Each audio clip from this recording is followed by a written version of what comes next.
Assalamu alaikum wa rahmatullahi wa barakatuh. Hey, good evening, ladies and gentlemen. Sorry, we gotta apologize. We were supposed to have the A team. We got a lineup of brothers. We got a lineup of brothers that we're gonna start a new series called the Aqeedah Wars in the Black Community.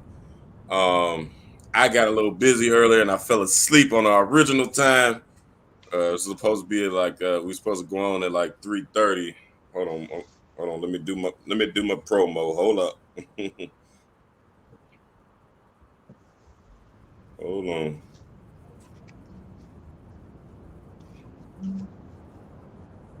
It ain't showing up.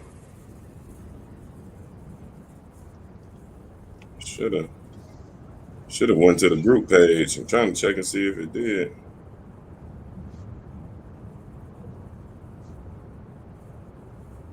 I don't see it on the group page.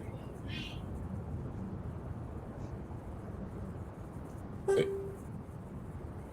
that's weird. It's weird. I can't see it on the group page. Hmm. Maybe it's gonna pop up later or something. Um. But yeah, y'all. We were supposed to have a nice round table of the some elders. Of course, we were gonna have the brother Solly come on. I don't know where he just went. Where you go, Solly?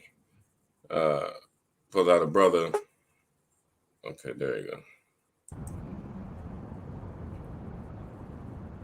Yeah, my apologies. The phone rung, mashallah. Oh, okay. Yeah, we were Yeah, my supposed to have apologies. the brothers on and to give a first hand account of the spread of Salafia, give that whole history. And we got some older brothers that we work with in our admin group. And they kind of, the young bucks, me, Saleh, Abu Isa, Imam Malik, they kind of always, giving us historical accounts of like that whole, that whole transitional period with all the big names, the Abu Samas, the Abu Hassan Maliks, all them big hats. Hold on one second. Let me put it. I don't know why. I don't know why I don't see it in the. I don't see it on our group. But check out our group. It's called the True Aqeedah of the Salaf, and the group is founded on correcting the Aqeedah of our. Listen, I sound like one of them, don't I? Correcting the Aqeedah of the Salaf Salihin. I sound like So one you of know them, that you're man. upon the right minhaj Yeah, you gotta be upon. You gotta be upon the of the the Salaf Salaf Salih. Salih. You gotta say the Salaf Salih. You gotta say upon. If you don't say upon, then your Salafia is not correct. Your Nah, but minhaj, you're off the minhaj. Your Aqeedah is hitting the head. now we the brothers. So I it's my fault, y'all. I messed up the timing. We were supposed to go at 3. We were supposed to go at 3 o'clock this afternoon because we know everybody. Hey, Shahzib, salam alaikum, brother. We was supposed to go at 3, and I fell asleep. I didn't wake up till like 4. Now I wake up and pray and all that. And then Maghrib, we on East Coast Standard Time, so Eastern Standard Time. And Maghrib came in, so we was like, let's push it back to Maghrib. And the older brothers already had something to do. Their bedtime is at like 7 o'clock, so they get now everybody ever had something to do. So I messed up the scheduling time, so we didn't want to leave y'all hanging. We just wanted to give y'all something. We didn't want to leave y'all hanging in regards to this topic. This is an important topic. I'm a young buck, and a lot of the people that's pushing Salafia, and that's a part of that whole thing, and the internet and all that. They young bucks, and we don't ever sit down and talk to our old heads, and get guidance and direction from our old heads. I'm one that always did and always has. So does Solid. And when we be having our conversations in our admin group, man, they bring out so much history, man. The history is rich. I'm talking about 30 years, at least 30 years of brothers deaning from the time when they was young and they became Muslim, and all the different phases, all the different transitions that were made Right. throughout the time. Saleh, his position was it was critical because he was a young buck that was on the scene. So he's our Ibn Abbas, if you will. You know, he was a young buck that was around all the old heads and sucking up all the juice and all the knowledge. And he was the student of one of the biggest, if not the biggest, imams out there in Jersey. Alhamdulillah Rabbil Alameen. May Allah Ta'ala, illuminate all of our efforts and all of our deeds and our strengths. So he saw a lot, and that's what we're gonna roll on that. We're gonna freestyle with that, inshallah ta'ala. And I'm gonna interview the brother about some things as far as how is how he thinks what he thinks the problem with all of the youth diving into Salafia, and how we can fix that. Obviously, the brother's in the thick of it. He in the trenches. He literally in the trenches, man. And instead of fighting them, physically fighting them every single day, he educated himself. Alhamdulillah Rabbil Alameen, and he's able to refute and if you will welcome the brothers and the sisters to the Surat al-Mustaqim. So inshallah ta'ala, Salih, introduce yourself and let everybody know who you are, what you about, what you got going on, and then let us know what you saw when you came into Islam and in that area, because like Philly, Jersey, New York, that's the headquarters of the Black Muslims in America, and we have a responsibility to right all this, to correct all of this, because I have my African brothers and sisters, they telling me that they following us because of the internet. Us here in America, that we own the internet, we run the internet, and the people who are really like putting out good videos and good propaganda are the Black American Salafi Muslims. Them dudes are some talkers now. They some talkers. They got to give a gab, man. If you ain't careful, man, like they say, man, they take your shorts right out from up under you. You know what I'm saying? They talkers. They talkers. They can get you together. So let us know who you are, and give us an account of when you really started to see the Salafi movement popping amongst the youth. Okay. All right. Alhamdulillah. والصلاة والسلام على سيدنا محمد وعلى آله وصحبه أجمعين. Assalamu alaikum wa rahmatullahi wa barakatuh. As everybody know, my name is Saleh Abdul Mujib. I am from the South Jersey region, not that far from Philadelphia. Can y'all hear me? Everybody's good to go. Y'all can hear me, Yeah, right? you sound good. So Y'all put a thumbs up if y'all can hear. Also, too, hit that thumbs up and the like button, man. Get our views up. Get the Ahlus Sunnah views up, just like how they get the views up for their stuff. They get a lot of views. So support the Hawk, y'all. right. So as I said, I became Muslim uh at a young age, but but due to the environment, like coming up where we grew up at, right? We Islam played a major factor in the streets, not just by ibad that worship, but it was cool to look Muslim growing up where I grew up at, right? In my generation, we had something called maskeen. If you're Muslim, you already know what maskeen means, right? So it was a clothing line about a poor. So it was Hey, we clothing used to like wear that, that. right? So that came from Philadelphia, maskeen, I right? ain't know that. Yeah. So now you hear And the it was like some word Arab maskeen, brothers that had the shops. They was the ones that had it. right? So it was called maskeen. So it was had spray paint on it, Yeah, and the pants. If you think about it, the pants came in capris. yeah. So they didn't come in jeans. They only came in capris, What was that, like the pants above the ankles? above the ankles. Yo, hey, not to So cut you off, man.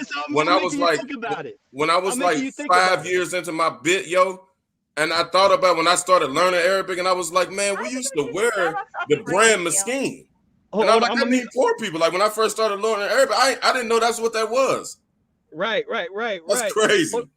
hold on, y'all gonna hear me do my little sauce too. I'm out here getting some coffee, so y'all gotta be patient with me too. I'm a coffee drinker, but yeah, but growing up, right? So all this, like I said, this is coming from the hip. So this is a freestyle. This is shoot from the hip moment. But yeah, so growing up, it was cool to look Muslim, right? So now you see how it made him reflect, like, dang, yeah, that clothing line was this year. It came from Philadelphia. So it was a Philadelphia brand. It shows in Philly that it was always a thing to look Muslim, and and which also showed the entrepreneurship of Muslims starting early, right? So growing up where I grew up at, you wanted to be Muslim by the cool guys was always the Muslims, right? So you always knew Islam there. The guys used to walk around capris on, big beards. Some of them had the izars with the polo shirts. This was a thing growing up growing up when I grew up, in the early 2000s, late 90s, early 2000s to the 2000s. So it started off young by knowing that. So I took my shahada at a young age, alhamdulillah. And what made, like I said, what made the young guys cling to it because we knew all the cool old heads, and I'm talking about young because we some say, oh, you got to do it sincerely, but you sincerely did it because you wanted also seeing your peers was doing it, and some of the they praying, they got these prayer runs, they doing all this. That made us go this way, right? So a lot of us went that way due to the older guys. That was something they did, and we're like, wow, if they did that, if they doing it, it must be in. So a lot of us followed that due to that as well, right? But not knowing later on, we already knew what this was called. We didn't know what it was called. It was just, the Salafi movement. And it was cool to also have that slang. Like we might play around with the slang. This slang, this terminology is something that was going on for a long time. Right? Oh, you're off of the minhaj. You're not upon this. You don't go to this masjid. You don't go to that masjid. So we already knew, okay, you got to go to this masjid. You got to go here. You don't go there. You ain't with the in crowd. You just do that. You this, you this, you that. So we already knew that, mashallah. So a lot of us started following the older guys when it came to that, right? And some of us even picked it up like, dang, they got they got all the smell goods, they this, they that. So we started following them with that. So it was more like we was following. There's other people behind us. So oh, yeah, I thought you said hold on. You said you told me to hold on. You told me to hold on. Hold on 1 second. Yeah, can I have a blonde vanilla latte? You said what was that? Can I have a blonde vanilla latte? Blonde vanilla latte, what size? Venti. Venti, anything else? Yes, with whipped cream. We are out of whipped cream, I'm sorry. All right, well, can I have it with cinnamon? Cinnamon, you got it? 3 scoops of vanilla bean powder. And an extra shot of vanilla. Soon as you start ordering Starbucks, the views shot up. You said extra vanilla? Starbucks yes. On some money. Comes with 5, so how many? 6. 6, gotcha. Already, anything else? That's it. Already, it'll be 634. Okay. All right, yeah. So now also y'all know that if y'all want to be in the cool crowd, because Starbucks is the cool crowd too. You know what to order, right? Y'all ain't got to go in there and be confused about ordering the Starbucks. I gave y'all the sauce. Take the sauce, put it in your spaghetti, eat it, and cherish it, right? So, so going back to what I was saying, that we followed them with that. So a lot of us, even followed them to the point where we wasn't practicing it, but you could identify us by being Muslim, and then we was messing up the greetings and everything. Salaikum, salaikum. This is the stuff, just growing up. This is what you seen all the time, right? This was what was cool.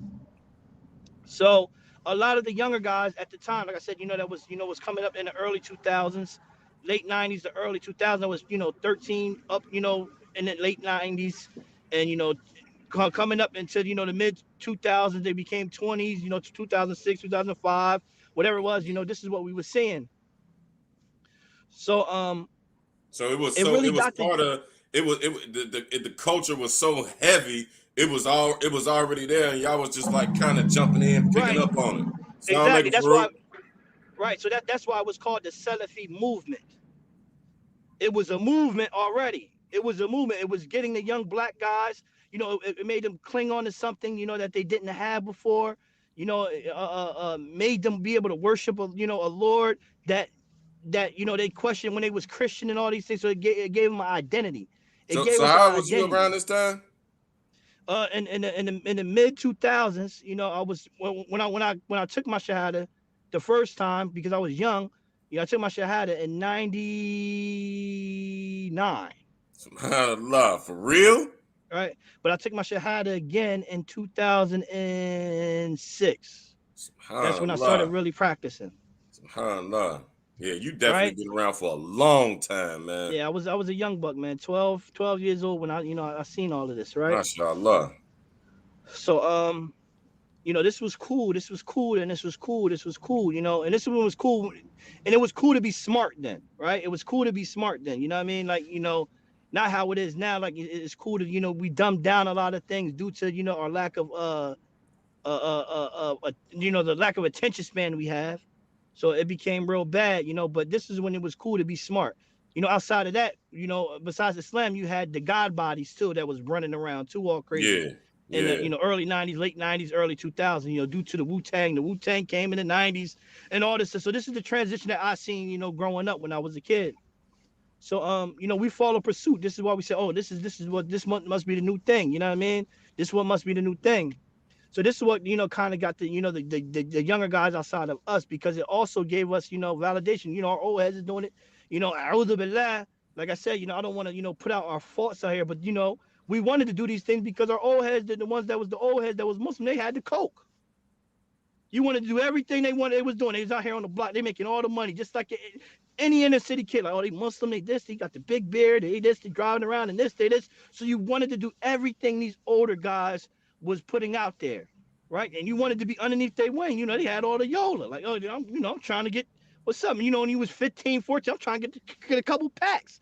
What's up? So you always wanted to be in the in crowd when it came to them, right? So this is the one thing that how Salafism caught the our generation, because it was in at the time. It yeah. was in at the time, right? So coming down the line, later on, as of studying, once I, around 2006, this is when I caught my case, right? So I caught my case. So I said, all right, I'm about to boil it down, this and the third. One of my great companions, his name is Hassan. He gave me my shahada again. I was young at the time. I was just turning 21. He was about 32 at the time. So he gave me my shahada again. I didn't know no better. I could have, if they even knew, they could have just said, no, I could just repent and you're fine. Get back on the deen. They didn't know no better neither. So so now, I'm learning. I'm learning on certain small things. They didn't know too much neither. They gave you a little pamphlet. They told you to learn these things, and outside of, the Salafi doctrine was there, but you only knew the basic stuff. You didn't know about Right. the fiqh. You just knew, okay, I'm gonna pray like the prophet. Whatever the prophet of the said, we did. Whatever this was, this and the third. You got to go to this masjid. Not knowing is a foundation outside of that, right? So, I come home. I made a tremendous large bell. Hold on 1 second, y'all. Hold on. I gotta mute it 1 second. Just talk a little bit, Akhi. Let me pay this stuff. Give me. Okay, so it's funny though, because I'm from Ohio. I'm from Cincinnati. We that's it's not technically in Ohio, but over here, we like it's funny because Cincinnati is a smaller city. Ohio's a big state, and it ain't a lot of black folks in Ohio either. We only got like 4 cities, and them 4 cities they still are micro minorities. Cincinnati, Dayton, Columbus, Cleveland, Toledo, and Akron. That's it. Um, but like Columbus and all that's like way up north for us. Like we more close to the south than we is the north. So we didn't have no not like no Muslim we were not that close to the East Coast. We were more, you literally, like, we got a bridge that separate Cincinnati and Kentucky, and you drive across the bridge in 5 minutes, you in Kentucky. So we more related with guys in Tennessee and Atlanta. And the guys from Tennessee and Atlanta, they will, they come to Cincinnati and hustle or whatnot, because it's only a few hours drive. You get there in a day. So we didn't have that whole big city effect, kind of like Cali did. And where'd it go? Lost the connection. But we didn't have that. Cali had the culture for a little while. Then it hit. Trying to see what's going on with his. Okay, there you go. Okay, so we didn't had a we were never part of the making of black culture. We followed whichever rappers was good in the time, like when in the 2000s when DMX and everybody in the East Coast was. I mean, for real, for like my old heads, they came through when Cali had the culture. So all my old heads was Crips, and they all followed the whole Dr. Dre, Snoop Dogg, MC8, and all them dudes. So it was a real West Coast type feel in the West Coast, and then like down south and Swab House and all that. It was like that type of feel in Cincinnati. And then the East Coast came and hit real hard around that same time. What you were saying, this was the first time we ever heard the words Islam, and like I used to listen to Nas, I used to listen to Wu-Tang. I used to listen to a lot of the guys on the East Coast. That was something new and foreign to us. All we had ever heard and related to was down south and West Coast culture. Like East Coast culture and up north culture really wasn't. It wasn't in Cincinnati. So we didn't have that whole thing, like you said. When you see the brothers with the beards and the kufis, and even though they still doing they want to, we never ever had none of that. Like we them smaller cities, we always follow them bigger cities. And even though we follow them, and we still do follow them bigger cities, and just in culture period, it's profound. Like you said, Islam was part of the culture there. So now that small cities like Cincinnati and surrounding areas as well, they we seeing the whole Muslim thing, because it ain't a lot of black Muslims in Cincinnati at all, not at all, none whatsoever. Like you gang banging and selling drugs, or you're a Christian. That's how it is here. So I said that to say, now that Islam is, we got the internet and all this stuff, and we can see stuff. Do you know how influential it is? And it's beautiful, even though they all Salafi. It's beautiful. When Philly has Eid, Subhanallah, Subhanallah. When they go in that park, I don't know what that park is. I don't know if it's in Germantown or if it's not. I don't know. But when they in that big old park and all you see is black niqabs and black abayas, all you see is long white flowing thobes, brothers with turbans, brothers with beards. Like never, nowhere in the whole entire country do you see black Muslims coming together like that. Number one, and anywhere in the coast, in the city, you really don't see black Muslims at all. We be mixed into the, like the Arab and the Pakistani masajid or whatnot. But Philly, Jersey, and New York, y'all got y'all own black Muslim culture. And somehow it then, they didn't slip and slid off to the Salafi thing. So y'all leading us. When we see everybody going live, like when I first came home from the joint, and I was just typing in Muslim names. I didn't even know how to work Facebook. I'm just typing in Muslim names so I can get me some Muslims. And everybody, still to this day, the vast majority of people on my friends list are from Philly. They from Jersey. They from New York. You know what I'm saying? So, like you said, that us seeing seeing it is an influence, and it's pivotal. It's pivotal that y'all, that we straighten this out. I ain't gonna say y'all straighten this out. Y'all gotta straighten it out. That's why we got y'all on here. But it's gonna be pivotal that the East Coast, quote unquote, black Muslims, and I've also been told, like the Latinos, now that they coming into Islam in droves, that they falling behind the black Muslims, because they minorities as well too. They colored minorities as well. So, and as we know, in America, everybody is kind of living in their own little, racial area backgrounds or whatnot. Everybody live. You got white neighborhoods, brown neighborhoods, and black neighborhoods. That's just the way it is. We can argue, we can say what we want to say. That's how it is in America.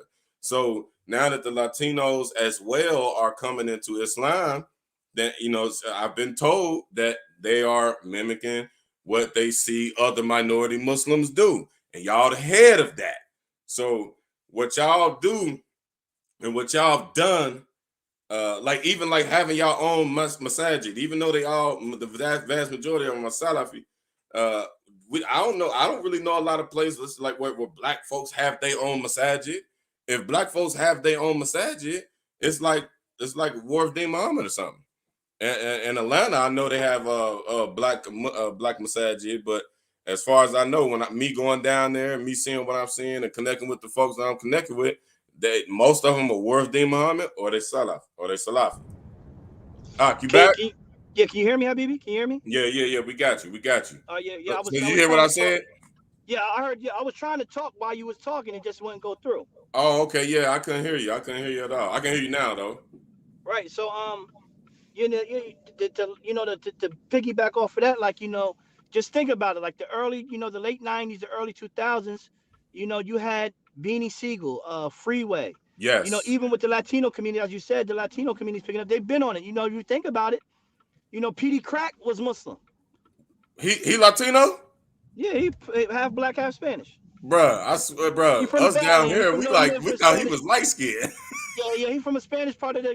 This is how you speak. That there's just a Spanish accent when you hear it. Man, we just thought he Yeah, was rapping like fast. a Spanish accent. So he was, even Gilly the kid, he's a Muslim. Gilly? Yeah, Gilly Muslim. His mom covers him up. SubhanAllah. So if you know these guys and you've met these guys before, you know a lot of them. Like Chris and Neef. Neef name is Hanif Muhammad. I picked up on that, yo. I picked up on His, that. his name is Hanif Muhammad. You See, know, that's crazy, man. We don't have that. Y'all leading the culture, man. Y'all really right? got the culture, man. Ain't no other So city and no other region in America turning rappers Muslim like how y'all is, or have right. rappers that are already Muslim. Right, and that was, like I said, that was a major thing. And we talking about Beanie Siegel stepped on the stage talking about Islam. His album came out in '99. SubhanAllah, yeah. The truth came out in Everybody know the '99. famous line. Stop it, Aki, before I send shots to your body. Even before that, if you think about the song, "Die," right? He said, I'd rather go out in the masjid making salat."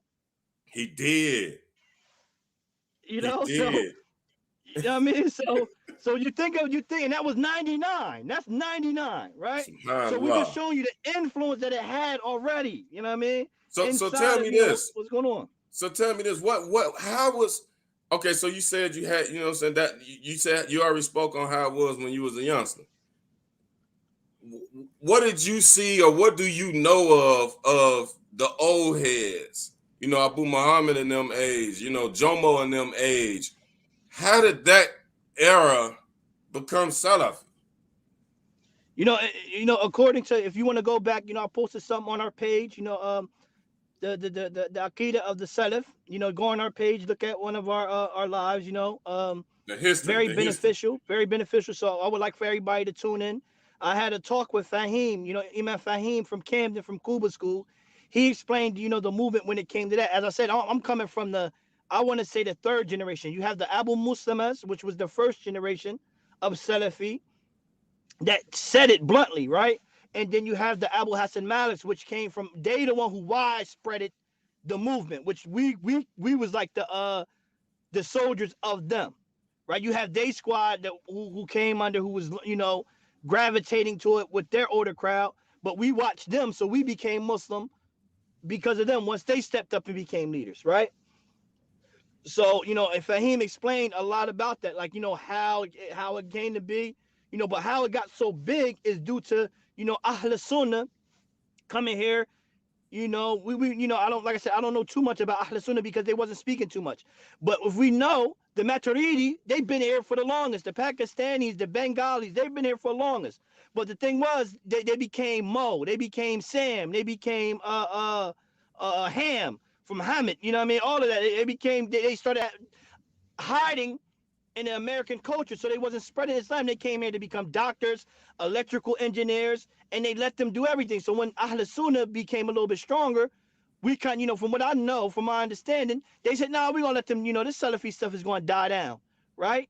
But it didn't. It was a why. It was fiery. See, black people were fiery people. We like controversy. Why do you think we watch the Housewives of Atlanta and we tune in the BMF? We tune in into The Wire. We tune in into The Corner. We tune in that because we like to see controversy, all this crazy.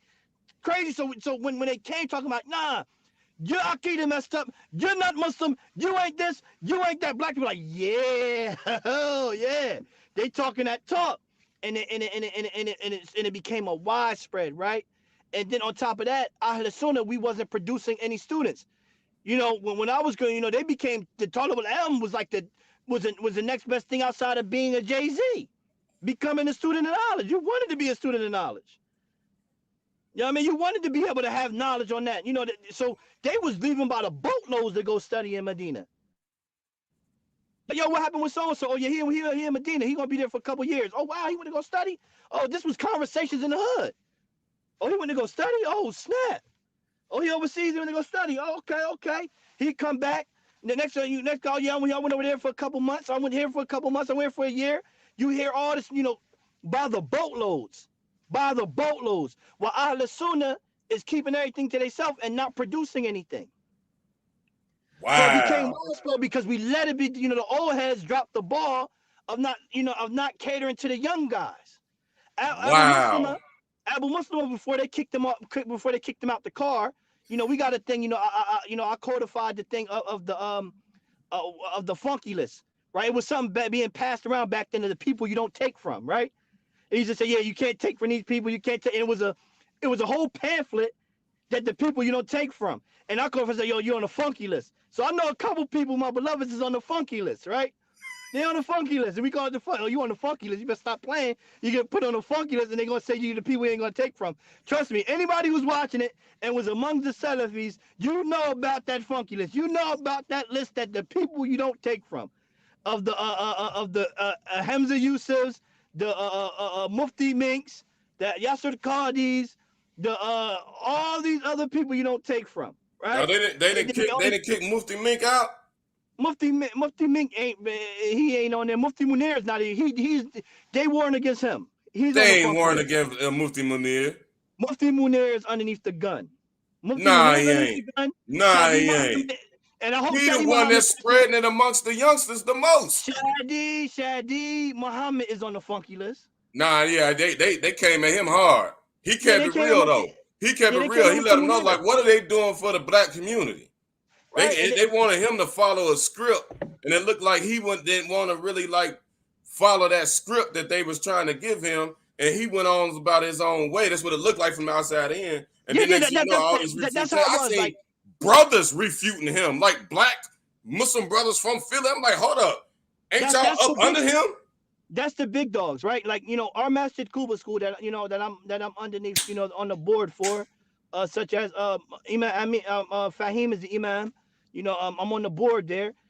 Our masjid, and when I say that we're in the fight, like when we constantly saying we're in a fight, we have the faces, right? You have the Hassan Somalis, the Abu Hassan Maliks, the Anwar Wrights, the Jamel Finches, the Musa Richardsons. You have all these faces, right? So when we speak of the top dogs, Abu Hassan Malik is 6 blocks away from our masjid, who would we would consider him as the second in command of the Salafi movement in the United States.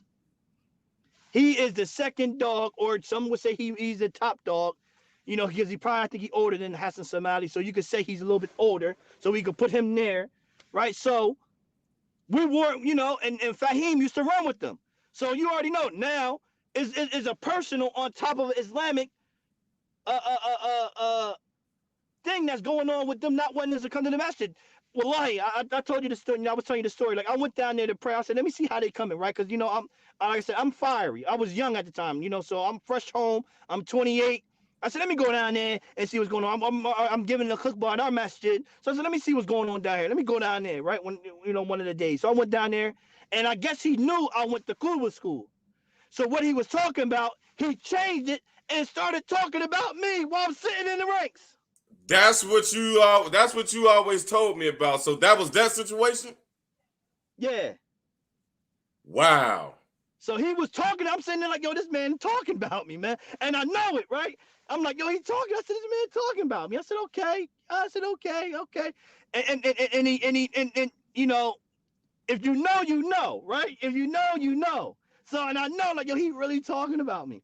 And what was messed up, and this is what they do, that he's using a proof in the Quran that's against the Jews, against the Muslims. Yeah, that's what they do. They use the ayat when Allah subhanahu wa ta'ala was talking about kuffar against us. Against the Muslims. So I'm sitting there saying, like, yo, he really doing this. And I said, yo, that's not even, if you read any tafsir, you know this doesn't mean us. It means them, the Yahudis. Not anybody that say kalima shahada. He referring it to me. And so I'm like, mashallah. I'm like, wow, subhanallah, this guy, you know, is tripping. But yeah, we on an ongoing battle because it's personal. Fahim was running with that man, right? He was running with that man at one point, and then dissed off because he kind of seen what was messed up. And I'll tell you another situation, right? It was a brother, like I said, I'm not the one to hold my tongue. It was a brother named Naeem Abdullah from Philadelphia as well. He's Salafi, but he was one of them you know, them timid kind of Salafi brothers. You know, he wasn't in the way. He wasn't too loud voices, but he's Salafi. He studied underneath Mukbil, right? So we was cool. Me and him was cool. He was nice, good, nice with me and him is cool, right? We was cool. So they send the word to Masjid Furqan and AC that he shouldn't be taken from because he didn't take a position of refuting another brother, right? So now, so he called me. He said, yeah, you know, something going on here. You know, can you come down? So I came down. He may deny, but this is what happened. Wallahi, this is what happened. So me and 3 other brothers went down there, and we stayed the night there. So so while he was doing one of his classes for the kids, since they got the word, all the heads, they being loud in the hallway. Da, da, da, da, da. So I said, yo, what's going on? So mind you, I went to prison with some of these guys from Atlantic City. So I know, I'm like, yo, what's going on, fellas? Like, what's up with the situation? Like, why y'all doing this? Oh yeah, they already said that, you know, we shouldn't be taking that from him. And he in here teaching. I said, okay, but he's teaching the kids. You know, and plus this is still the masjid, okay? Let's have proper etiquette in the masjid. Like, you gotta chill with that, right? So they calmed down and they started leaving off once I started talking to them. So I already seen, like, once they send that word out, is the go. Is the go. And that's the thing that they always had. Like, you know, they had a lot of what they attacked the hearts of the people. Yeah. They went for the hearts of the black people, the young black people, and took them. And then, you know, it was already easy to divide us because if we from the streets, it's already, you already don't mess with the guy around the corner. He already go ahead, so why should I talk to him now? It's easy for me not to mess with you. It's easy for me to cut you off because I've been doing it when I was in the streets. You were up already. You know, but the main thing is that we let it go. You know, the older guys, such as, you know, the Jomo ages, they can identify a little bit more. Like, I want them to tell their story, and I could piggyback off of it more. But they dropped the ball, you know, of aiding us, the guys that's 35. Now the guys that's in a, you know, the 29s, the 30s to the 20-year-old young boys, they misguided. That's their kids. That's their kids. You get what I'm saying? They misguided because y'all didn't cling to us. We had to figure it out. And, you know, and how I figured it out, you know, how I learned Ahl Sunnah, right? Because I never was full-blooded Salafi. I was influenced. There's a difference between saying I am Salafi and influenced by it. Everybody was influenced by it. And you got to give them their credit that if you got to give them their credit for the United States of walking around with niqabs, hijabs, and everything. They put in that legwork for people to feel comfortable of doing that. So you got to give them some sort of credit. If we're going to give, you know, the Worth D. Muhammad credit and what's the other ones? The FOI, the NOI's credit for helping black people, then you got to give them credit for being wanting to be proud to be a Muslim in the United States. Absolutely. Absolutely. Absolutely. It's okay to be able to wear a thobe up to your ankles with a nice kufi and walk around and people be like, oh, he Muslim, it's cool. Yeah. Yeah, what they did do is take our women out of nakedness and they put them in hijab. They did that. Yeah. Maybe Allah subhanahu wa ta'ala used them to do that. Right, so you got to give them credit. You got to give them credit just like everyone else. I'm not going to sit here and just bash. Oh, they misguided our people. Worth D. Muhammad did. The Nation of Islam did as well. So we got to give them credit. She just added to it. Fatima Burke, she just said that they also was teaching the Arabic. What was that? What was that look like? Because that's a big inlet right there. I just broke it down. It was okay to be a student. What is a student? So they was And doing they were that sending too. them by the boatloads to Medina. By the time, when I was growing up, like I said, when I got into my, my 19s and my 20s, right? Before I went off, to the big stay for the 5 years, right? And I came home at 27. I said, all right, I'm gonna go, but I almost missed what I learned is that from 20 to 27, they could send you to Medina for free. So now you got all these young boys. Like I said, it was cool to be a student going to Medina for free. What? Medina was letting Medina brothers in for University, free? yeah, Medina University was allowing these kids to go there for free before you reach the age 27. So all Power they had to play. do, the masjid, all they had to do was come up with the money to send you on your airplane. You there, and have us in the street. We can live off of oodles and noodles. That ain't about nothing. Man, are you Where do you think serious? they had so many guys that know Arabic? Where do you think they learned? A lot of them ain't sitting in front of no computer learning that. No, they went and learned.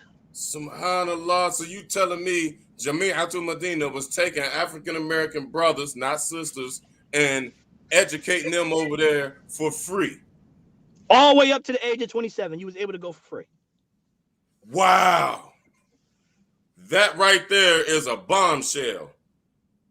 That right there is a bombshell. That's how this stuff spread. Just like Why you you said, think we have so many of a now certain we generation? got to throw this in there. Right. Why It's do you even think hard right now. Me and you had a private conversation about this. It's even hard for us right now, Ahlul Sunnah wal Jama'ah, right now, to get into established like the Pakistani Hifz schools, the Arabic fiqh classes and the mahdaras and stuff. It's like I don't know of any of that going on like that. And right. any like established Ahlul Sunnah wal Jama'ah institutions. So we are definitely falling short as far as that. But the Saudis been political since the inception. They knew that this would cause division. They already knew this would cause division. So that it was a propaganda with us through the Saudi, through the Saudi Arabia to feed that to us. That's why it's in our communities heavy. So they gave them dudes an identity. Identity. So that's why like the Muti Munirs and all them, when they come back, it's almost as if they are Arab. Exactly. Because the way they talk, and this is a problem. It's okay to go over there and learn, and it's okay. Like all of my shuyukh are not. I don't have a black sheikh yet, so all of my shuyukh are foreign as well. But I still know how to maintain my culture and learn the fahm of the deen and apply it to what's reality in my life. Big problem. Like you just dropped the bombshell. Brothers was going over there. When they come back, they look real impressive. They got the whole costume. The Arabic is beautiful. It's beautiful. They can recite Quran beautifully. But every time you listen, because when I first came home, imagine I was never, for all the viewers, I was not Muslim on the streets before I went to prison. So when I came home from prison in 2016, I'm just now entering this. All this had already happened, and I'm just now seeing it. So I'm trying to learn stuff. I'm looking stuff up on YouTube. Everything that's popping up is Salafi. And I'm looking at black brothers, like the Mufti Munirs, the Tahir Wyatt. I'm looking at these dudes. And I'm like, I give anybody a benefit. I'm situated with my Aqeedah. I'm good. I have some great shuyukh. I'm straight. So I'm just trying to make some dhikr while when I'm at work, I'm listening to stuff. I'm just trying to keep my head off from, sliding back into the streets. And when I'm listening to them, they it doesn't help that you just read a book to somebody. But like they talking about the adab, they talk about li'an, the concept of li'an. That's not relevant to us. That's not relevant. They talking about the hadith of li'an. They talking about the ayah of li'an. That okay, you got knowledge of it. You learned the hadiths about it. You learned the tafsirs about it. Black folks ain't doing that. We're not doing that. Our community, minority communities, we not doing none of that. So that's another big problem. Like when you said they went over there, and then when they come over, they replicating their own students, and here you go, you got the internet. And you got a widespread. Why you think it's a certain age bracket that all knows Arabic? Yeah, It's an age it's like bracket. See, your look, age, right? young, not even just me, right? Me, we kind of fell off. I'm talking about the Mufti Munirs, How old is he? the tall hair. The Mufti's probably, I think, he a little bit older than me, probably 40 something. He older than He us, that old? about 42. Man, he He's look not a kid. young. Yeah, he's not a kid. He's young. He's a little bit older. But Okay. 40 something is still young. But why you think the tall hairs and it's a certain age bracket to an age bracket that all knows Arabic who fed it to the other people, right? And those who benefited, you have people that's my age that did benefit from it, right? But they're not just as fit because you still have the Hassan Somalis around, the Abu Hassan Maliks around. Their students are just sitting back waiting, right? They're waiting. So when they're done, they're going to step up, and they're going to be the next guys, right? They're going to, but Hassan Somali, Abu Hassan Malik, they were the people who was taking the older guys off the minhaj. So when you think about the Abu Muslims, they consider them the deviants now. They out the car, they out the Salafi car, but they're still spreading the doctrine. But according to them, you ain't Salafi, you're Salafi in question. We them guys now. So when Man, you they come didn't over they there, didn't you they go didn't learn. You got to check in excommunicated with us. the big dog. They kicked all the big dogs out the car. Man, that's gang culture. I don't care what you say. Abu Hassan Malik, when he came back, and let me tell you this, Abu Hassan Malik was funded by Warfdeen Muhammad community to go learn. Whoa, whoa, whoa, whoa, whoa, whoa, whoa, whoa, whoa, whoa, whoa, whoa, whoa, whoa, whoa. Are you serious? Factual. And when he came back, the same people that was helping him, he refuted them and tried to get them, and bomb the masjid. Like I said, tune into the the Salafi movement in Philadelphia. The first one and the second one is on our page. I'm a pin it up Right, to the pin it, top of the page. watch it, y'all. Y'all get a good perspective on how it was. Fahim breaks it down in firm detail. Breaks it all the way down. So this is what happened, and due to this, it just spread it. Now with us, going back to the younger guys with us, right? We got it, but we didn't really get it. We didn't really get it. Now, like I said, due to me not being not involved in it, but was influenced by it. When I met Fahim's teacher, right? I met Fahim's teacher by the name of Mujahid Salam, who was teaching in Yarville vicinity. So this is I'm breaking everything down to you. The tradition of Yarville, right? The culture of Yarville. If you was in New Jersey, Yarville, everybody in every prison would say, I want to go to Yarville. It was like being in Mecca. What? That's what everybody said. So the people that came out of Yarville, right, is me, myself, Fahim, and one of y'all favorites, all the women favorite, Shadid Muhammad.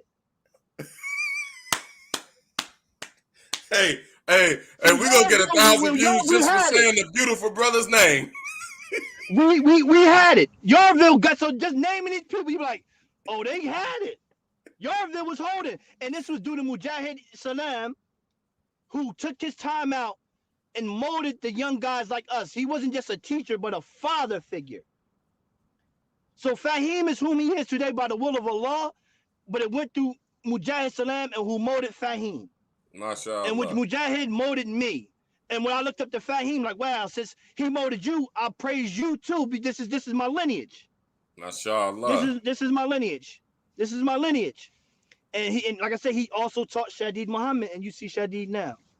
MashaAllah. Who he is today. So he told us, but Fahim and him caught Mujahid when he was still kind of like almost Salafi.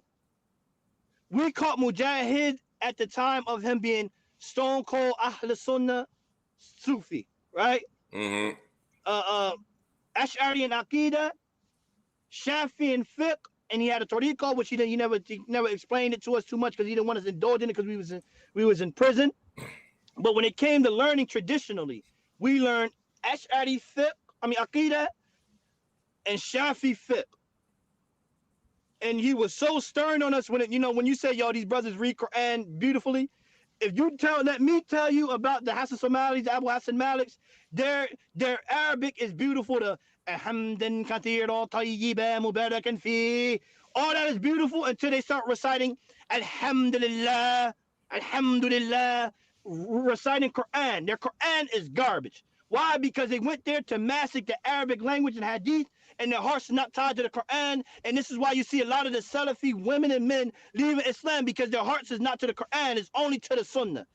And it's not to the Sunnah of loving the Prophet ﷺ, but by his zahir, by his appearance, what he looked like, how he did this, how he did that.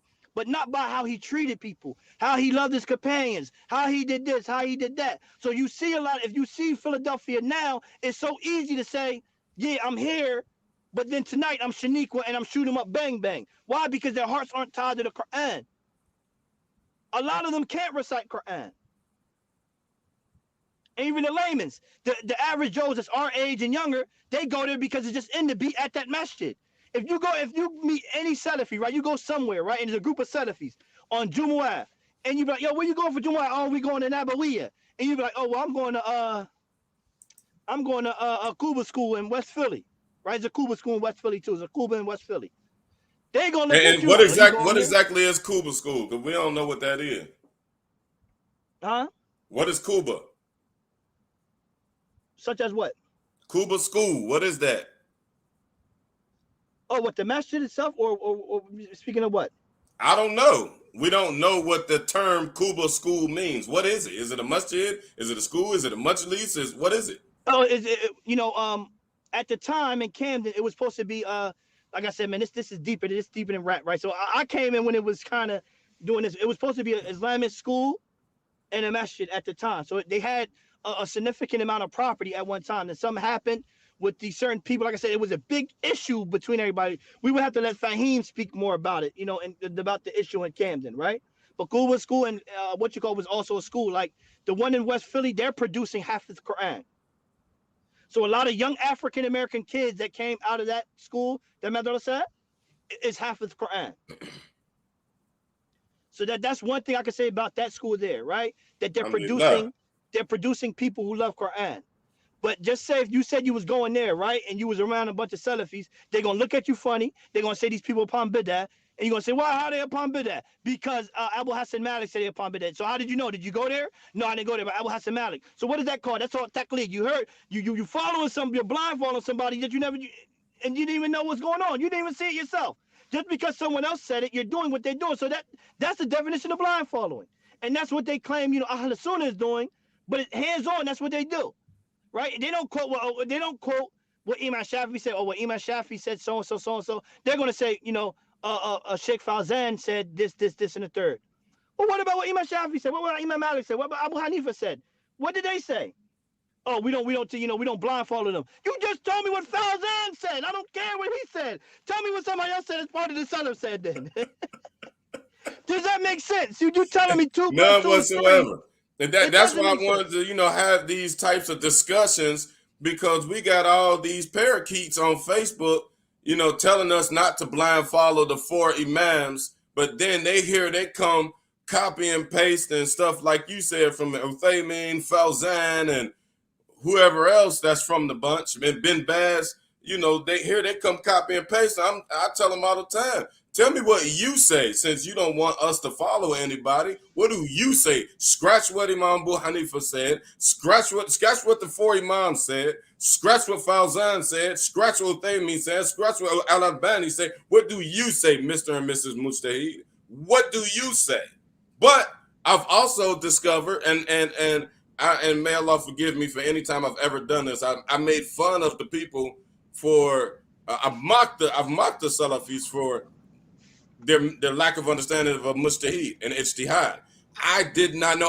Like I said, I came in straight Ahlus Sunnah wal Jama'ah. I came in Hanafi, became Maliki. That's where I've been the whole entire time. Came in Maturidi, Ash'ari now. That's where I've been the whole entire time. So I never knew that people, like, this stuff was easy stuff. This was like stuff that when after I took Kalima Shahada, The older brothers, they grabbed me and the younger brothers up, like, all right, y'all come to Thailand, y'all gonna sit with the sheikh. And when we wasn't sitting with the sheikh, we were sitting with the learned brothers who sat with the sheikh already, and they already taught us all of this stuff. So I didn't know that they don't even know what ijtihad is and what a mujtahid is. So I'm like making fun of them on Facebook and stuff when they saying silly stuff because I didn't know it was an issue of ignorance. Right, and we gotta forgive them, right? Because it's not, I also say to them that if you ever heard me talk, you never hear me say blind follow. Why? Because I know they're brainwashed. Yeah. As soon as they hear that, they gonna shut They're down. brainwashed, so automatically they're not blind following anybody. It's like they're hypnotized. They're in a hypnosis state to only follow a particular person and what he says. So like these words, like how we say words, and like if you ever seen somebody get hypnotized, some people say maybe false, but it's certain words that bring somebody back, and it's certain words that make somebody change, right? So to me, they're in a hypnosis state where you hear these certain words, they know to cling to it. So as you said, if you hear upon, minhaj, Right. right, Right. right, what's the other word? According to, right? If you hear these certain words, they know, okay, he's a pie. He follows what I follow, so I'm gonna cling to it because it's like a dialect. Yeah, So they and what they already call those know. words trigger Trigger words. terms. So it's bing, okay, boom, we're there. So Yeah. this is their brainwash. They don't know because they only taught to just follow me, and whatever I say, do it. It's like the Pied Piper. It's the worst form of blind following. It is the blind following that the four imams warned us against. Absolutely. That's Absolutely. what's so crazy and so shocking. Y'all telling us to stop blind following, but y'all are blind following everything that Saudi Arabia produced, or not Saudi Arabia. Ibn Abdul Wahhab, what he produced. Absolutely. Bin Baz was on the madhab of Ibn Abdul Wahhab.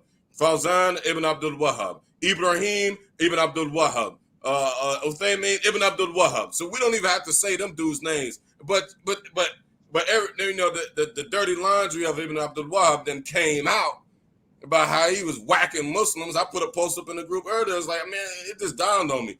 They give all these khutbahs about how they hate Jews and how they hate America and all these other places, the Kufar lands, Baladu, the Kufur, and all this mess. But he ain't swing not one sword at none of them. He ducked the real sauce with the real people who was quote unquote supposed to be his enemies. But he killed his own people. And what's sick is that that undertone they have taken that undertone. You know how many death threats I done got from Salafis, bro? Just because I'm a madhabi and I'm trying to share our angle about this stuff what we doing right now. Do you know how many death threats they done got? I done got. Salafis telling me that I can't be buried in a Muslim masjid. I mean, not in a Muslim cemetery. Now, That my janaza, nobody should attend my janaza. This is like that like Wahhab garbage. right, Garbage. Like that's what creates extremism. right, That's and what's you got got to, and we have these to dudes defend it. like hardwired, and they took in that spirit of Ibn Abdul Wahhab, who hated Muslims. Nobody hated. Man, America loves Muslims more. The Jews love Muslims more than Ibn Abdul Wahhab does. The Subhanallah. Jews ain't whacking us. They beefing with the Palestinians, and may Allah Ta'ala give them shifa and give them victory over the Jews in that situation. But the Jews ain't, going around and whacking people in Saudi Arabia like Ibn Abdul Wahhab did. And what was me and you talking about the other day when Bin Baz, wasn't it Bin Baz that signed the fatwa to let the foreign forces in? I think so. I'm not sure. And I'll definitely look. But Well, one okay, thing for so certain, right? he One, Bin Baz one, signed a fatwa to let them in the first Gulf War to kill Muslims. I I'm don't gonna want give to you get something all else. political, but my thing is that hatred for Muslims, they're inheriting that hatred, and that all this opposition that we see on social media is coming out that way. It's coming out as if, like Ibn Abdul Wahhab then reincarnated himself through these sick teachings. Right. What type of aggression are you seeing out there, man? With Like because it's aggressive on Facebook. I at couldn't first, you imagine see, being in the thick of it all, man. right. I've been punched one of them dudes. I ain't even gonna hold you. I ain't even gonna hold you, man. I ain't that good. I've been punched one of them dudes. What is it that was like, man? bad. At first it was bad, right? At first, like I said, when it coming up in the early 2000s, it was bad. If you let the older guys will tell you that more, right? Because I just seen and heard, right? I'm gonna say it again. I seen and heard. They the ones who was going up to the masjid, and these guys, they had to pull out guns and stuff like that. They had like the Jomos and the Fahims. They had to go through this type of stuff. With us, right? It's more intellectual because they only go off of don't go down there. It's the longest thing is don't go down there, right? So with me having to be trained, and like I said, it's relevant for people like me and you who came from the trenches to learn, right? And to explain them because all they know is don't go there. So my cousin, he was Salafi, right? And his dad is Salafi. And his dad is 50 something, late 50 something. So he was around during the big movement, right? But he caught Salafism when he went to prison. He wasn't nothing until he went to prison. So my cousin said to me, yo, why you don't go there? What's the difference? So I explained to them. I said, okay, are you gonna sit and Salam, listen? Fatima. Thanks for He said, tuning in, sis. Go ahead, my bad. he said She he said she so had to he go. sat there. That's good. In fact, to me, yes, Imam Fahim is the Imam of Masjid Quba School and Islamic Center Camden, which I am on the administrative board there as well. That's my Imam. MashaAllah. Big So hats. so so so I sat my cousins down. Mind you, like I said, these guys are from the streets, and all they know is what there was, what we went off of by what was there, what was popular. So I said, okay. I said, cuz, you want me to explain to you what they say? Don't go to this masjid and don't go to that masjid before. He said, okay. I said, all right. Let me tell you this. Outside of it being personal, is what we attribute to Allah Subhanahu wa Taala and what they don't. I said they say that Allah has this, that, and the third, and we take this off the apparent meaning. I explain all of that to them, and we say that whatever Allah says about Himself, we affirm it and we leave the meaning to Allah. I said, we don't say this. So I said, does that make sense? He said, yeah, that makes sense. I get it. So they basically saying Allah. And now you explain it like that to a street guy. Like, so they basically saying Allah is sitting down. He got eyes. He got hands. He got shins.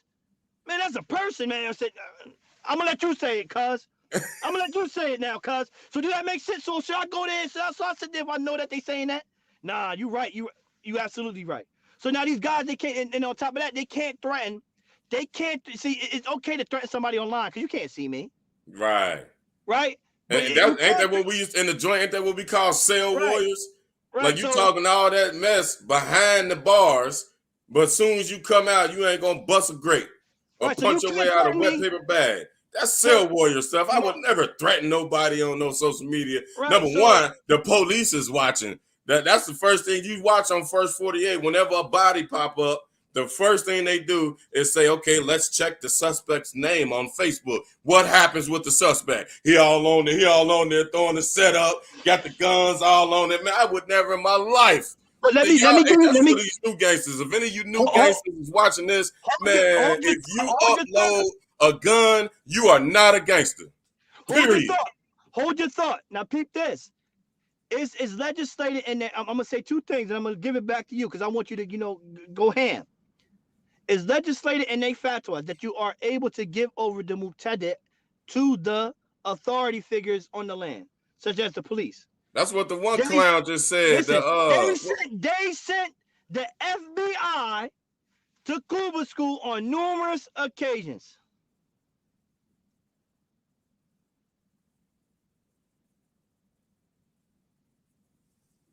So you telling me these dudes got they rats? A lot of them are working for the FBI. Subhanallah.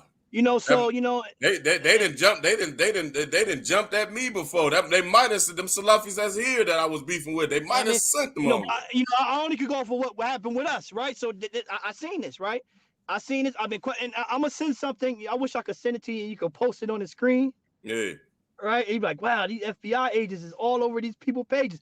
It was something to the point where a guy called me and Fahim at the same time and said, y'all two want to be walking around in Camden. I see y'all together. You nigga Muslims, excuse my French, but he said in the thing.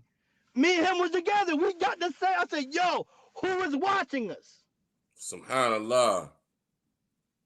So it's serious in what we say, what more than we say and think, right? But So this th- th- this is really a war. this is really a war. And then, like I said, they can't do nothing to somebody who, where I'm from, right? Like I said, I don't praise my street, my street mentality.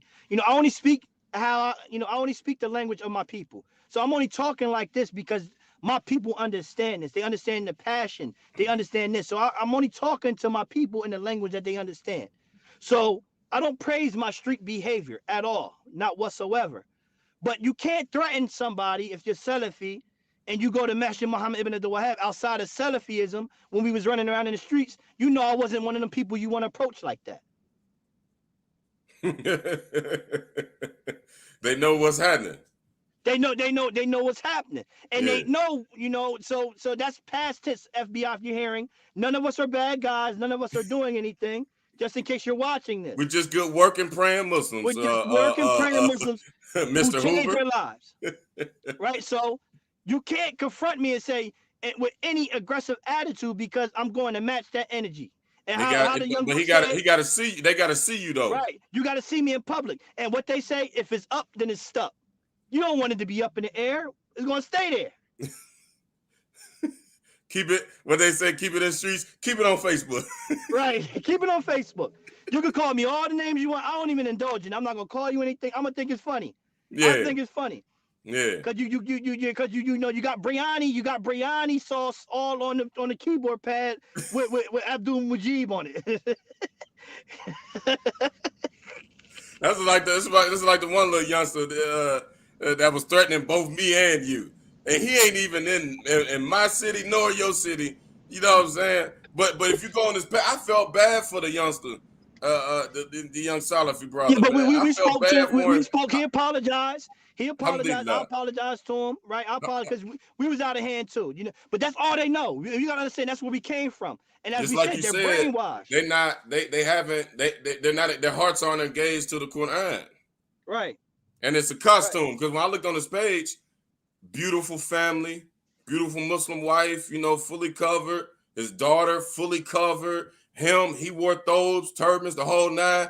But that's why I had to look at his page. Was like, man, this dude sound like he OG Crip and blood. Let me make sure I'm not in any danger.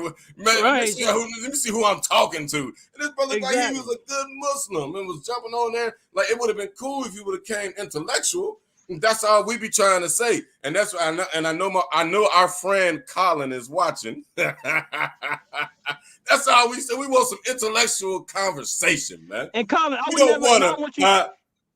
And if you is watching, Colin, like when we speak, right? I'm not the type to cut you off. I'm gonna let you say your piece, because at the end of the day, I want to understand. And since you're hearing where I'm coming from, you know that I've been around. I've been up and down the block, brother. So what you telling me, you got to tell me something that I ain't hear. Yeah.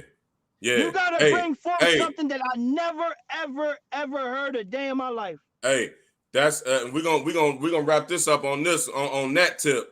We got a good debate / discussion. It's gonna be more of a discussion, but technically, it's a debate. There's two divergent views. I already locked horns with the brother Colin. Forget his name. Colin. That's gonna be a good one because both y'all been around for a long time, and y'all about the same age, so y'all contemporaries. So, and he likes to speak from a historical perspective with the Salafi movement, particularly in the African American community. Where's he from? Man, he ain't even from the States. Oh, he from London? He from Toronto. Oh, you from Toronto? Oh, so yeah, so alhamdulillah. But so at the end of the day, really, I think, Collins, with all due respect, you can't speak on the issues of America. Technically. But if like when me and him had our discussion, he gave me a history and a rundown of the Salafi movement up there. They went through a similar thing that we went through. Of course, they never oppressed black folks like how they did and do here. There is some marginalization up there, obviously, but he kind of But like they he. got it from the Sudanese people, right? Because the Sudanese is basically in Toronto heavy. I don't know. You know, we Well, have I would to. have to ask. We would have to ask him. We would have to ask him. We would have to Yeah, ask him. yeah. We have to know, but he did let me know like during the '90s and what it was looking like and how everybody was kind of following the Nation of Islam and war thing. It was a very similar depiction. It Okay. was very similar, but like you said, he gonna have to say something that you ain't heard, which is probably impossible. But that right there, that discussion, we got that coming up, y'all. Another discussion: the Madhabi versus the Salafi. Well, not with. Let me stop because y'all say I'll be fanning the fire. The Madhabi with the Salafi. We have a discussion coming up. We got a brother who's big staunch Salafi, and of course the brother staunch Ahlus Sunnah wal Jama'ah. So we got that discussion coming up. The brother Salih Abdul Majid, he gonna rep the 18. He gonna hold it down, and at the end of the day. And this one thing I do know about Colin. This one thing I do know about him. He is pro minority. He That's is. good. And I He like is and pro maybe we could come minority. to on So if and maybe anything we could can work together happen, on that note. We could work together on that note too. exactly. We could always agree to disagree, but Yes, we're standing on here to come to an understanding of what is truth. That's it, yes, right? yes. That's it. Yes, and we really need to be making that connection with those that connection can be made to, so that we can begin unifying and help ourselves, help our people. That's what all this is about. At the end of the day, y'all may take. I know a lot of the Salafi brothers and sisters take this as a diss record. It ain't a diss record. We stating facts. We like you said earlier. We all come from the streets, man. We state facts, and after we log out of being a sheikh on Facebook, after we log out from being a sheikh on Facebook, we all go back to the hood, man. We all go back to the hood. We all go back to our hood ways. So at the end of the day, y'all know that this is Imam Amin said this the other day. We black folks, this is how we talk. This is how we do. This is how we get out. We don't mean no disrespect. Sometimes we mean disrespect. But with black folks, you gonna know when it's disrespect. You gonna know. So it ain't bad. Even if the voices might get raised and we might even talk over each other a few times. At the end of the day, we all soldiers. We calling ourselves soldiers in this war to make our communities better. And it's not gonna happen in the hands and through the hands of anybody else. We got to work this stuff out within our own selves. Point blank, period.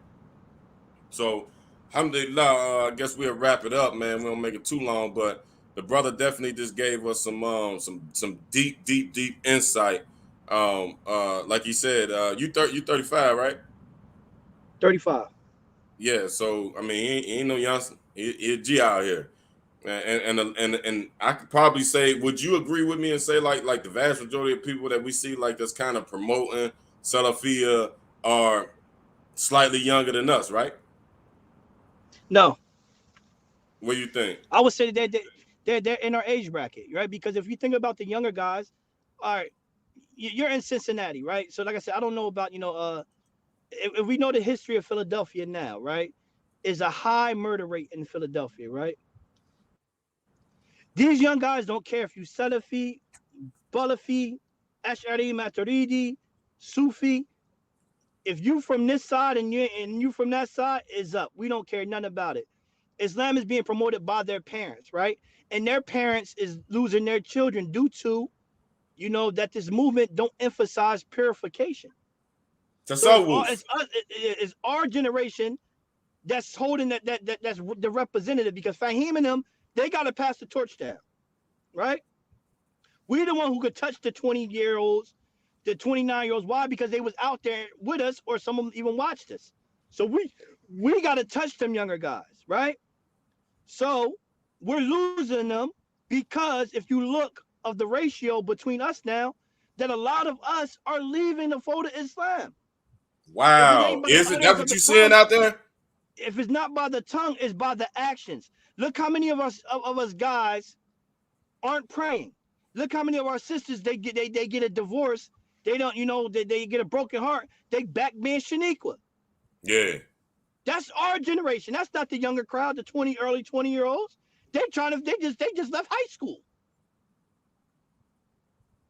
They only been So out of high so school for 3 years. so our generation is lacking. We're lacking. We're lacking. We're lacking. So the Ahlus Sunnah wal Jama'ah from the community needs to step up and stand up. Exactly. Exactly. And they need to, That's what, and that's it your like it's account not of too what late. you're seeing. That's the It, problem. right. It's not too late for you, Abdul Kabir. I don't, what you 37? Yeah, It's not too late for you to go learn for 4 years and come back at 42. You ain't even that absolutely, old, brother. You understand what I'm saying? absolutely, And absolutely. the show, I'm gonna bring up a conversation. I'm not gonna say it's with, right? Who was with before we close out. A conversation happened with us, right? A guy was supposed to go to Al Maqasid and Allentown with Sheikh Yahya Rodis. If anybody know who he is, he's a great scholarly man, right? Go on YouTube, check who he is, watch some of his works. Great scholar, and he has a school in Allentown, Pennsylvania. And we had somebody from our masjid who's young, kind of thrown off still, right? He said something while the guy took him up there that didn't, that kind of upset him and took away his privilege of going to school. No, we send off them guys so they can learn to be better men and to come back. They are the examples. They are the representative of, if I can do it, you can do it. I was still messed up, so I went up there and look what it done for me. You don't say, no, I'm not gonna be a co-signer anymore to go to school because you said something to these young kids here. No, that's the point. He's from the hood. What you think he's gonna say? He's gonna say something that's gonna be ignorant as hell. And we tell the sheikh, look, sheikh, we need you to help him. Help him. Umar ibn al-Khattab was ready to go. He was on his way to go kill the Prophet sallallahu alaihi wasallam. So who are we? Who are we to do something like that, to stop this young man to go learn it because he did something that you didn't like and you're not going to co-sign him anymore? You know what I mean? So yeah, so inshallah ta'ala, we get it together with Ahl Sunnah, our generation, get it together by sending our young kids off, man. Because when we die, somebody got to inherit the masjid. Who are going to be the kids that's going to take care of the masjid after our generation? Because if you look, ain't no Yeah. 20-year-old kids there no more from Wow. the African American community. For real? Man, listen, it ain't no young kids. The Salafis got them. And they only go there because it's traditional. Just like you were saying in the beginning, it was culture. It's culture. We ain't got them. Our kids, it ain't none. They ain't there. So may Allah protect us from that, man. Allahumma ameen. I mean. Well, brother, I definitely appreciate you donating your time. I know you said you had a class you had to teach, and you put that class off so that we can, we can do this class. Mashallah ta'ala. I definitely appreciate you, man. And it's a dose for me as well, because like I said, in the smaller cities, and really for real, all of minority America is looking at the East Coast, man. Since the Nation of Islam, it's always been Jersey, Philly, Chicago, New York. Always. That is our Saudia.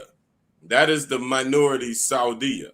So to know that we have Ahlus Sunnah wal Jama'ah there represented, like you said, it ain't, we didn't drop the ball on moving like how they moving. We forgot the rational aspects of the deen. I think in the part two, like when we get the old heads on, I gotta ask them that, like, what happened? Like how did they in the race? How did they lose the race? They lost the race, man. Because the Yeah, we Salafi got must be to tell them everywhere. that y'all lost the race and ask them, how did they lose the race? And they'll tell us. They'll Yeah, tell us. They'll tell yeah. us. Inshallah ta'ala, I'm So looking inshallah forward to that. ta'ala, y'all, when we do the part two of this, we were supposed to have the panel, the 18 panel on here tonight. We didn't get to all get together. They had some family obligations that they had to tend to. We're gonna schedule a little better. Of course, this is a new platform. We just now getting all our kinks worked out, but we got y'all stay tuned. We got some good stuff that we getting ready to start doing with this platform. Solid. Plug the people in on your educational endeavors that you want to start bringing to the platform. All right, so what I'm going to be teaching, we have a lineup here. It's just not me, he's trying to humble himself. But the lineup that we're going to be having, inshallah ta'ala, offer dua, I'm gonna say all of us, right? All of us, because it's going to be an effort of all four schools. You're gonna get all type of flavors, all type of, you're gonna get the purple pack of Skittles, the blue pack of Skittles, the yellow pack of Skittles, and the red pack of Skittles, and that's four. You're gonna get all four schools. So we're gonna be having an intermediate and an advanced class of Arabic. That's going to be taught by Imam Nadir, which is part of the A team.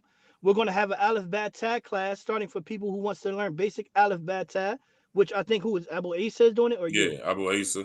Abu Isa will be teaching that. He's a Hanbali student. He's overseas learning as of now. He's going to be teaching that. We're going to be having some of basic fit classes from the Maliki school, which I think is going to be taught by Imam Abu Abu Muhammad.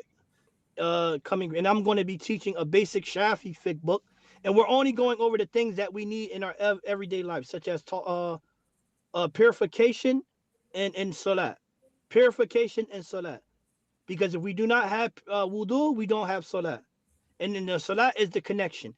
This is what we have to do on a daily basis. All the other things, such as zakat, and going to Hajj and things, and going into fasting. Inshallah ta'ala, we maybe even do something like that during the month of Ramadan, because it's Inshallah, yeah, basic we'll too. get to it. We'll get some. We'll have some But that, yeah, intensives. yeah, but that's not nothing we need to implement now Yeah, because it's coming around, unless it's the Sunnah fasts. yeah. But And these are the most of basic us things I'm don't going to teach you. qualify to pay zakat no way.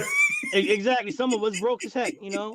So that's what we're going to be having, and so please stay tuned. I'm gonna do a new Muslims initiative, inshallah ta'ala, where I Inshallah engage ta'ala. people who want to learn more about this or that, and people who just came into Islam and want to know, how Islam works or whatnot. It's gonna be that particular program. I want that one to be very involved with the people. We still kind of getting it all scripted out so it can Right. be, running with oil And when we get it. So And it's inshallah ta'ala, what I also wanted to bring in, that I was thinking about, that we need some strong Ahl Sunnah women, right?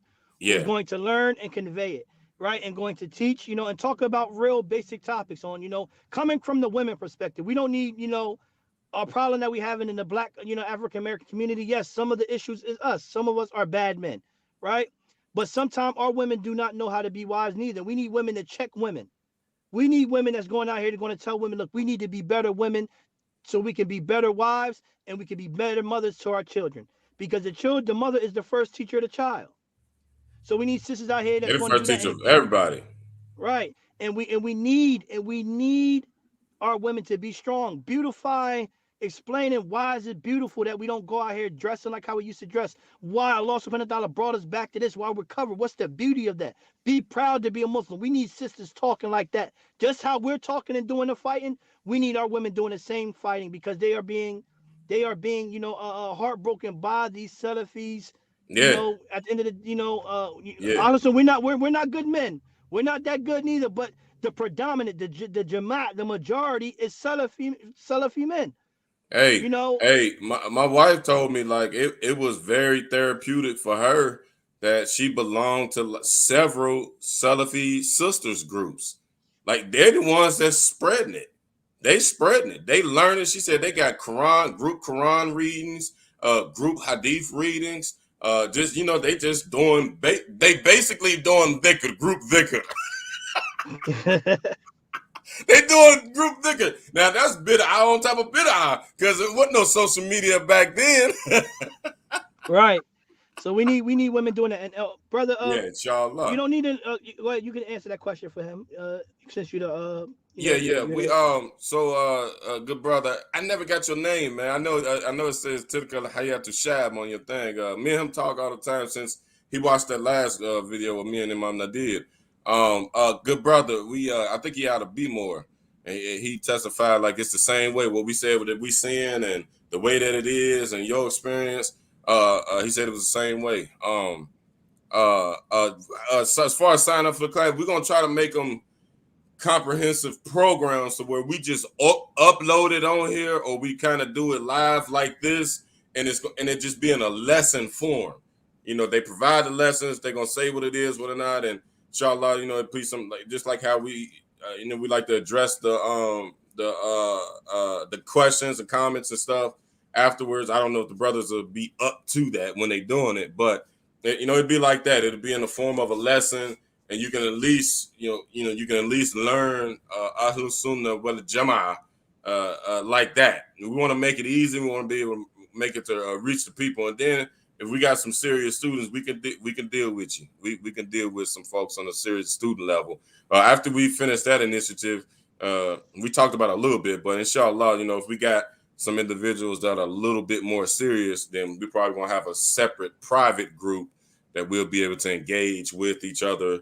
I'm actually in a few already, a few private Maliki fiqh, Maliki Ash'ari, and Ash'ari Aqeedah, and Maliki Usul private groups where we, you know, we learn and we converse with each other. So, and they're very beneficial, but they are intimidating. They are very intimidating. Some sharp people in these groups, and they get big, and it's kind of hard to stay organized with it. So, but we still formulating all that stuff. So y'all just stay tuned, inshallah ta'ala. We don't want to just make this channel beating up on the Salafis. We just feel like it's an issue and we need to rectify the issue. And with us telling y'all that that's the wrong thing, we're going to come back behind after we get, you know, a sufficient amount of uploads on the marquee problems with the Salafi creed. That will be done. That'll be done. Nobody can, you know, if anybody has any reservations going forward, then they can refer back to certain videos. Of course, we ain't gonna be able to cover every little bitty little thing, but what we're trying to do is hit the heart of the issue to basically shake it all up and say like, okay, y'all, this ain't right. And we already know, you know, with people coming from that spectrum, that they you know, we taking something away, we got to provide them with something. So inshallah ta'ala, when we get finished beating up on them, we're gonna have some educational initiatives that we're gonna provide with this platform. And inshallah ta'ala, as it organically grows, then we're just gonna keep building, inshallah ta'ala. So we're gonna close up, man, so I can get my chicken. You got anything to add before we get up out of here, man? Nah, you know, alhamdulillah, man, we did a great job, inshallah ta'ala. You know, once again, tune into our page, give them the name of our group page, if you can, inshallah. It's the true Aqeedah of the Salaf. I've been trying to work on how to make the because I got a million friend requests from the videos. I'm sorry, y'all, it's a lot. I can't get to all of them, so please don't think I'm like ignoring y'all. I really don't spend a lot of time on Facebook. I work a lot and I study, and then I like upload these type stuff. So I ain't like really like going through it all. I'm not ignoring y'all, the messages, none of that. Please go to the True Aqeedah of Salaf page. Like, let all that. I'm trying to figure out how to connect the stream to the page. I thought I did it, and it should be on there, but that's what I was messing with at the beginning. It's not on there yet.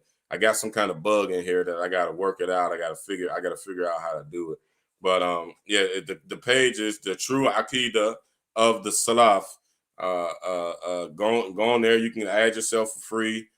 We don't let every and anybody post. We you know, we want to keep the narrative of the Sunnah wal Jama'ah, and we don't want to get into a whole bunch of quarreling. We're trying to make this educational about the differences, and the people can choose, you know, what they want to do after that. But we have to speak. We have to speak up. That's what this whole series, the Aqeedah Wars in the Black community, that's what this is all going to be about. The other side of the spectrum. We only got the Salafi side of the spectrum, and they're very aggressive with the social media.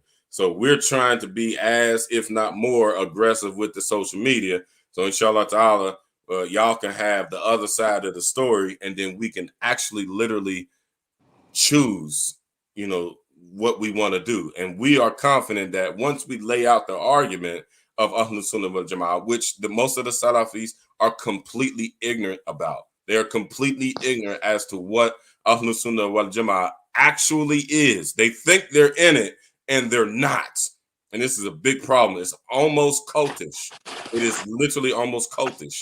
And it's very dogmatic. It's like he said earlier. They scholars. They just they spitting out the stuff and copy and pasting a whole bunch of stuff from their teachers. I can't call them scholars, from their teachers. And they like I said in the last video, they say we follow the Quran and Sunnah according to the way of the Salaf, and they have not even touched the way of the Salaf. They're not opening up what the actual time period of the Salaf, which is the 4 Imams. I try to tell people that all the time. It is the 4 Imams. It's not Fawzan, it's not Uthaymin, it's not Bin Baz, it's not Ibrahim, it's not Ibn Abdul Wahhab, not even Ibn Taymiyyah, rahimahumullah. It's not even him. That's all that they have. They don't have any other firepower. So we're trying to show y'all what Ahlul Sunnah and the way of the Salaf actually is. We have been hoodwinked, bamboozled. That's not it. And that's what I want y'all to take away from this video. The brother Saleh, Ustaz Saleh, just told us, like, number one, a disclaimer: Saudi was giving free education out to black folks to a certain age. They was giving it out for free. So number one, they didn't even have, like, there was no presence of Ahlul Sunnah wal Jama'ah. Like you said, they dropped the ball in that aspect, and we just got to own that. They dropped the ball in that aspect. So when most of these pivotal figures, most of these influential figures came into the game, they came in the game Salafi. They didn't look at the madhabs and then be like, oh, no, that ain't right, and then go to the Salaf. They didn't do that. This is all that they know. And then they went and built up some type of repertoire about themselves. Now you have an ijazah in Arabic from there.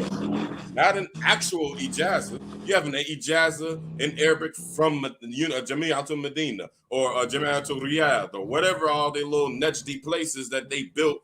And you have to take, my sheikh said, you have to take an Aqeedah test to get into those places. They're not even letting madhabis in there, first and foremost.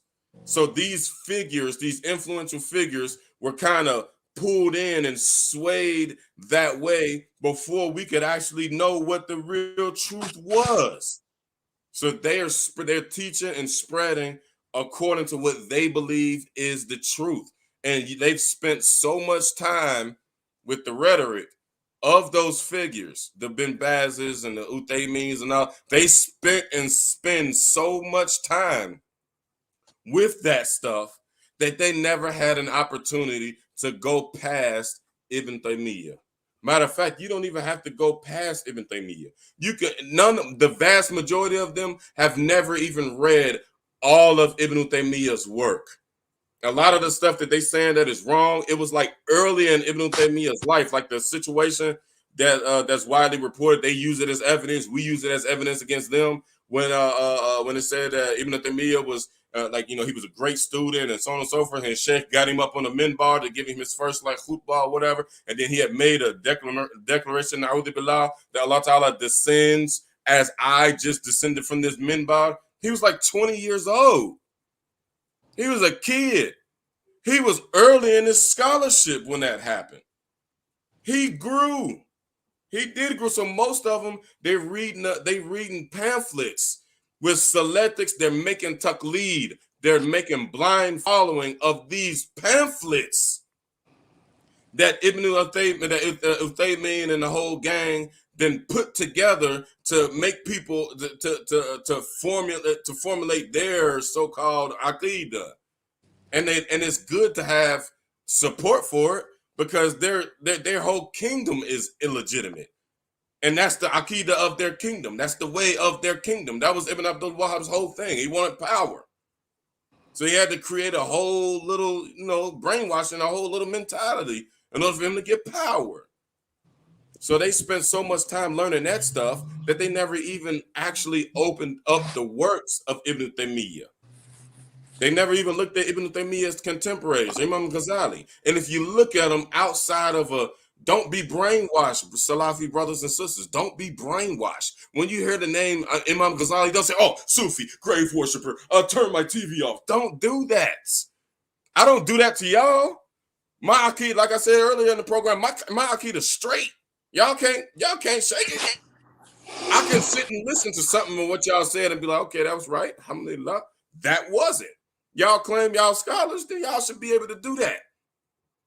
Look at the full picture, is what we telling y'all. There was a plethora of scholars during his time that that refuted him. They like to refute people. There was a plethora of scholars. He was outnumbered. But then when that's, then they come and say, oh, well, they were just jealous of Ibn Taymiyyah. Why would they be jealous of him when they thought he was wrong? Are you jealous? Have you ever been jealous of somebody you thought was wrong, Salih? Never. Why would I be jealous of somebody that I think is wrong? Why would I want to be like you if I think that you're not right? That's illogical. So what we're saying to y'all, first and foremost, if you follow a madhab, learn, study. Second, if you are a Salafi, open up the books of the Salaf. They don't have any Salafi rhetoric in them. And I'm not talking about a hadith that comes out of a book from Fawzan that fits the twisted belief of them. I ain't talking about that. Go to the actual books.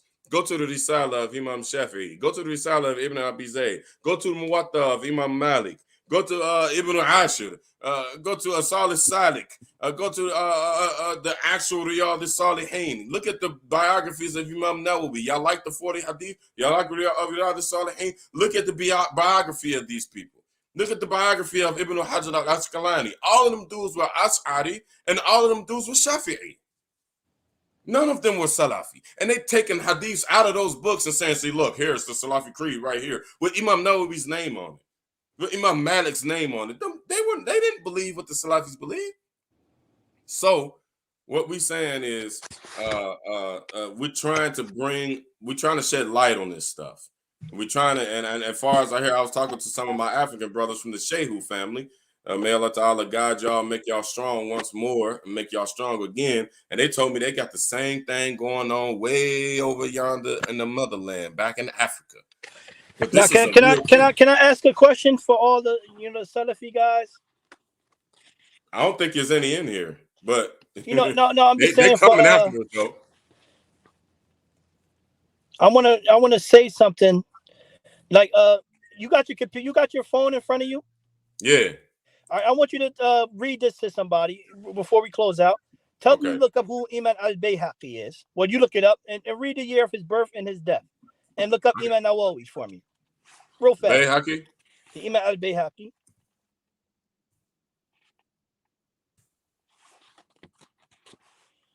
All right. Got Bayhaqi in.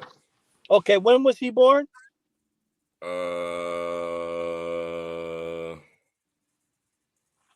It said, okay, so he was 3rd century Hijra, correct? Right, correct. It's got on here that he died 384 Hijra, so he was in that Salafi Salih period, correct?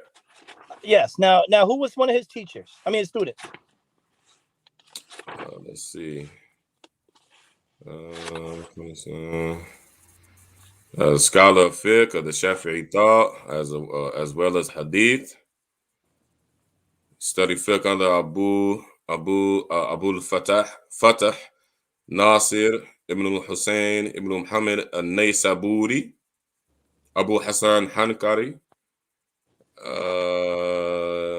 It's talking about his works, his references. I don't see any students. Maybe let me see if I can find that.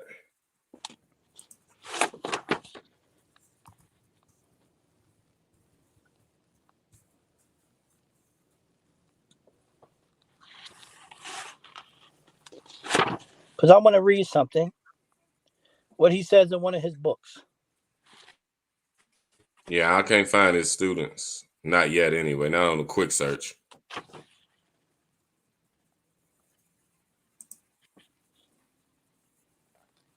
But it does say that he was let me see, he's on the top list of Ash'aris and the Maturidis. Okay. From my understanding, I think one of his students himself is Imam Nawawi rahimahullah ta'ala, right? So, and he's one of the top guys of the Shafi school, right? And he says in the book of Ismat al-Wasifat, right? The names and attributes of Allah, right? In his book itself. He says the method of interpreting the attributes. The rule is that every attribute mentioned in the book are authentically conveyed in a massive narrative reports. So mutawatir. For one, the Ash'ari, for anybody who says this, right? The Ash'ari says that we don't do anything that deal with Aqeedah unless it comes from the mutawatir. Highly regarded, highly conveyed. Right? So if you hear about it, you know that it's truth because so many of people have said these things, right? Or in long narrated ones that I had by having an origin, an asl, in the book of being inferable from one of those is meanings. We affirm such attributes and we let it pass as stated in its external wording without addressing modality as for what it is mentioned and in the book, nor originated in the mass narrative reports. We derive from the meaning of the book at the same time being conveyed in a long narrated report. If by letting it pass according to external meaning, we end up likening Allah to his creation, then we interpretate the meaning on a linguistic basis so as the element to eliminate anthropomorphism.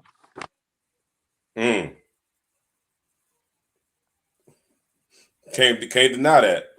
So when they say they do this, they do tatwil, they do it with everything, you do tatwil when all your resources is drained after the mutawatir, the ahad, and these other reports. Then if it feels as though that this can liken the creation, then we do tatwil according to one of the greatest scholars of the Shafi and the Ash'ari school. For anyone who say, oh, they just do everything else, mashallah. Mashallah. And this is coming in from somebody closer Imam to Muhammad the right there. Well, mashallah. But yeah, man, we got to get up out of here, man. We got to get up out of here, alhamdulillah. Yeah. It was a pleasure, man. It was a pleasure. Inshallah ta'ala, I'm looking forward to us doing the thing so we can be the students. Right? Because I don't like talking too much when I got the OGs. I like I like soaking game, man. Yeah. And they need to be heard. Their side needs to be heard. So inshallah ta'ala, it was a pleasure, man. Once again, go on to the webpage that we have.